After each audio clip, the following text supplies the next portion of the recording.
আজ হবে মাছের মুড়ো টক, গুড় দিয়ে হবে। তাই গুড় লাগবে, এই যে গুড়, তেঁতুলের কাঠ, লঙ্কা, পাঁচফোড়ন আর দুটো কাঁচা লঙ্কা, নুন হলুদ তো লাগবেই। সর্ষের তেলে মাছগুলো ভেজে নেব। মাছ ভাজা হয়ে গেছে, এবার লঙ্কা পাঁচফোড়ন তেলে দিয়েছি, এবার জল দিয়ে দেবো।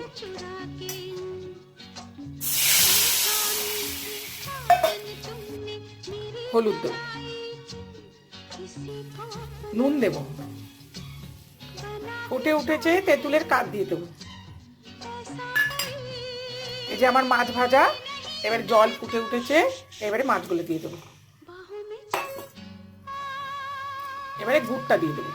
এবারে ফুটুক, মাছের টক হয়ে গেছে, এবার নামিয়ে নেব। মাছের টক আমার হয়ে গেছে। আপনাদের ভালো লাগলে আপনারাও করবেন, আর লাইক শেয়ার কমেন্ট করে দেবেন। আজ তাহলে আসি।